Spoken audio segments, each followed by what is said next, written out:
Friends, welcome back to my YouTube channel. ಇದು ಬಂದು ನನ್ನ ಶನಿವಾರದ ವ್ಲಾಗ್ ಆಗಿರುತ್ತೆ. ಅಯ್ಯೋ, ಸಿಕ್ಕಾಪಟ್ಟೆ ಚಳಿ ಐತಪ್ಪ. ಥರ ಫುಲ್ಲು ಸುತ್ತ ಮಂಜು. ಇಲ್ಲಿ ಫುಲ್ಲು ಸುತ್ತ ತೆಂಗಿನ ತೋಟಗಳೇ ಜಾಸ್ತಿ. ಮಧ್ಯದಲ್ಲಿ ನಮ್ಮ ಮನೆ ಇದೆ. ಸಿಕ್ಕಾಪಟ್ಟೆ ಚಳಿ ಇದೆ, ಆದ್ರೂ ಒಂಥರ ಚೆನ್ನಾಗಿದೆ ವಾತಾವರಣ. ನಾವು ಬಿಸಿಲಿಗೋಸ್ಕರ ಕಾಯ್ತಾ ಇದ್ದೀವಿ. ಬಿಸಿಲು ಕಾಯೋದಕ್ಕೋಸ್ಕರ ಇನ್ನೂ ಬಿಸಿಲೇ ಬಂದಿಲ್ಲ. 8:30 ಆದ್ರೂ ಇವಾಗ ಟೀ ಮಾಡಬೇಕು. ಟೀ ಮಾಡಿಕೊಡ್ದು ನೆಕ್ಸ್ಟು ಕಂಟಿನ್ಯೂ ಮಾಡ್ತೀವಿ. ಇನ್ನೂ ಬಿಸಿಲು ಬಂದಿಲ್ಲ. ಇದು ನೋಡಿ, ಬಕೆಟಲ್ಲಿ ಒಂದೇ ಒಂದು ಕಡ್ಡಿ ಹಾಕಿರೋದು.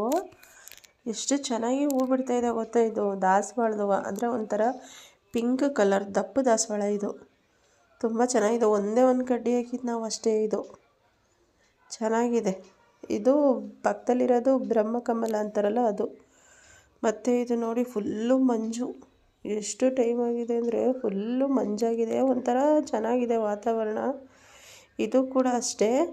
ಇದು ಸುಮ್ಮನೆ ಒಂದು ಎಲೆ ತಗೊಬಂದು ನೆಟ್ಟಿದ್ದು. ಇದು ಒಂದು ಗಿಡ ಆಗಿದೆ. ಮತ್ತು ಈ ಬೆಕ್ಕು ನಮ್ಮ ಮನೆ ಹತ್ರ ಇರೋದು. ಇದಕ್ಕೇನು ಜ್ಞಾನನೇ ಇಲ್ಲ. ಒಳ್ಳೆ ಹುಲಿ ಮರಿ ಇದ್ದಂಗಿದೆ. ಅದು ಸಡನ್ನಾಗಿ ನೋಡಿದ್ರೆ ಹುಲಿ ಥರನೇ ಕಾಣಿಸುತ್ತೆ. ಅದು ಆ ಥರ ಇದೆ. ಇವಾಗ ನಾವು ಟೀ ಮಾಡಿದ್ದೀವಿ. ಇಲ್ಲಿ ಕುತ್ಕೊಂಡು ಕುಡಿತಾ ಇದ್ದೀವಿ. ಬಿಸಿಲು ಬಂದಿದೆ ಚೆನ್ನಾಗಿ. ಬಿಸಿಲಲ್ಲಿ ಕುತ್ಕೊಂಡು ಟೀ ಕುಡಿಯೋದು ಒಂಥರ ಚೆನ್ನಾಗಿರುತ್ತೆ. ಮತ್ತು ಇವ್ರದ್ದು ನೋಡಿ, ಇಲ್ಲಿ ಎಷ್ಟು ಹಠ ಗೊತ್ತಾ ಇವ್ರದ್ದು. ಏನು ಸುಮ್ಮನೆ ಜಗಳ. ಅಕ್ಕ ತಂಗಿರು ವಟ ವಟ ವಟ ವಟ ಅಂತಾರೆ ಬೆಳಗಾದರೆ. ಜಗಳ. ಅವಳಿಗೆ ಬರೆಯೋಕ್ಕೆ ಬಿಡ್ತಾಯಿಲ್ಲ. ಇವಳ ಹತ್ರ ಜಗಳ. ಇವರಿಬ್ಬರು ತಪ್ಸೋದ್ರಲ್ಲಿ ನನಗಂತೂ ಅವಳು ಹುಚ್ಚಿಡ್ದಂಗೆ ಆಗೋಗುತ್ತೆ. ಸುಮ್ಮನೆ ನಮ್ಮ ಅಮ್ಮನ ಹತ್ರನೂ ಬೈಸ್ಕೊತಾರೆ. ತೆಗಿ ಎಲ್ಲಿ ನಮ್ಮ ಅಮ್ಮ ಏನೋ ಮಾಡ್ತಾಯಿದೆ ಒಳಗಡೆ. ಇವಾಗ ತಿಂಡಿಗೆ ನಾವು ಅಕ್ಕಿ ರೊಟ್ಟಿ ಮಾಡ್ತಾಯಿದ್ದೀವಿ. ಒಲೆಯಲ್ಲಿ ಅಕ್ಕಿ ರೊಟ್ಟಿ ಮಾಡೋದು ಎಷ್ಟು ಚೆನ್ನಾಗಿರುತ್ತೆ ಗೊತ್ತಾ.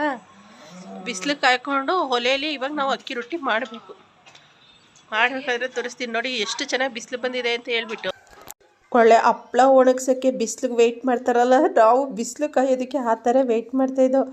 ಒಳ್ಳೆ ಬಿಸಿಲು ಬಂದಿದೆ. ಸುಮ್ಮನೆ ಕೂತ್ಕೊಂಡಿದ್ದೀವಿ ಹಾಗೆ. ನೋಡಿ ಯಾವ ಥರ ಸೂರ್ಯ ಕರೆಕ್ಟಾಗಿ ನಮ್ಮ ಮನೆ ಎದುರಿಗೆ ಬರುತ್ತೆ. ಮತ್ತು ಇಲ್ಲಿ ರೊಟ್ಟಿ ಮಾಡೋಣ, ಅಕ್ಕಿ ರೊಟ್ಟಿ ಅಂತ ಹೇಳ್ಬಿಟ್ಟು ಒಲೆ ಕಚ್ಚಕ್ಕೆ ಇಟ್ಟಿದ್ದೀನಿ. ಒಲೆ ಹತ್ಕೊಂಡಿಲ್ಲ ಅಂದರೆ ಪೇಪರ್ ಹಾಕ್ಬಿಡಿ, ಬೇಗ ಕಚ್ಕೊಂಡ್ಬಿಡುತ್ತೆ. ನಾವು ಹಾಗೆ ಮಾಡೋದು. ಪೇಪರ್ ಹಾಕಿದ ತಕ್ಷಣ ಚೆನ್ನಾಗಿ ಉರಿಯುತ್ತೆ ಒಲೆನ. ರೊಟ್ಟಿ ಹಾಕೋಣ ಅಂತೇಳ್ಬಿಟ್ಟು ಇವಾಗ ತವ ಇಡ್ತಾಯಿದ್ದೀವಿ. ತವ ಅಂದರೆ ಹಂಚಿದು. ನಮ್ಮಮ್ಮ ತಟ್ಕೊಡ್ತಾಯಿದೆ. ನಾನು ಒಲೆನ ಉರಿ ಹಾಕ್ತಾಯಿದ್ದೀನಿ ಕೂತ್ಕೊಂಡು. ಒಲೆ ಉರಿಸೋದೇ ನನ್ನ ಕೆಲಸ ಕೂತ್ಕೊಂಡು. ನೋಡಿ, ರೊಟ್ಟಿ ಮಾಡ್ತಾಯಿದ್ದೆ ನಮ್ಮ ಅಮ್ಮ ಕೂತ್ಕೊಂಡು ಇಲ್ಲಿ. ನಾನು ಮಾತ್ರ ಒಲೆ ಉರಿ ಹಾಕ್ಕೊಂಡು ಕೂತಿದ್ದೀನಿ ಇಲ್ಲೇ. ಒಲೆಯಲ್ಲಿ ಒಂಥರ ಅಕ್ಕಿ ರೊಟ್ಟಿ ಮಾಡಿದ್ರೆ ತುಂಬ ಟೇಸ್ಟಾಗಿ ಚೆನ್ನಾಗಿರುತ್ತೆ. ಒಲೆಯಲ್ಲಿ ಏನು ಮಾಡಿದ್ರು ಚೆನ್ನಾಗಿರುತ್ತೆ ಹೇಳ್ಬೇಕಂದ್ರೆ. ಈ ವಯಸ್ಸಿಗೆ ಕಾಲು ನೋವು ಬರೋದಕ್ಕೆ ಕಾರಣ ಏನು ಗೊತ್ತಾ. ಒಂದು ತರಕಾರಿ ತಿನ್ನಲ್ಲ, ಒಂದು ಹಣ್ಣು ತಿನ್ನಲ್ಲ. ಏನಂದ್ರೆ ಏನು ತಿನ್ನಲ್ಲ. 2-3 ಸರಿ ನಾನು ಹಾಸ್ಪಿಟ್ಲಿಗೆ ತೋರಿಸಿದ್ದೀನಿ. ಕ್ಯಾಲ್ಸಿಯಂ ಕಮ್ಮಿ ಆಗಿದೆ ಅಂತ ಹೇಳಿದ್ರು.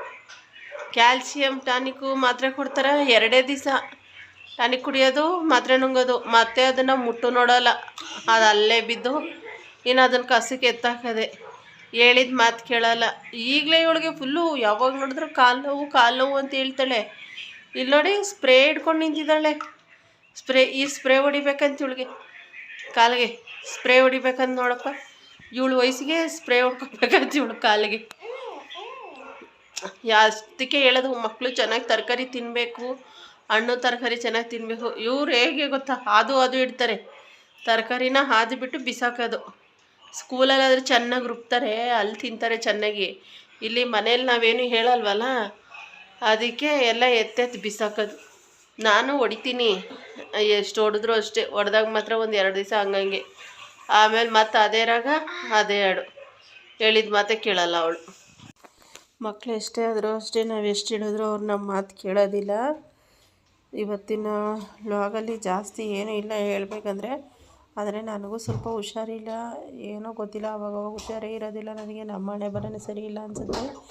ಯಾರಾದರೂ ನನ್ನ ಚಾನಲ್ ಫಸ್ಟ್ ಟೈಮ್ ನೋಡ್ತಿದ್ರೆ ಪ್ಲೀಸ್ ಸಬ್ಸ್ಕ್ರೈಬ್ ಮಾಡ್ಕೊಂಡು ನನಗೆ ಸಪೋರ್ಟ್ ಮಾಡಿ ಫ್ರೆಂಡ್ಸ್. ಇಷ್ಟೇ ಕೇಳ್ಕೊಳ್ಳೋದು. ನಿಮ್ಮ ಸಪೋರ್ಟ್ ನಿಜವಾಗ್ಲೂ ನಮಗೆ ಬೇಕು. Thank you.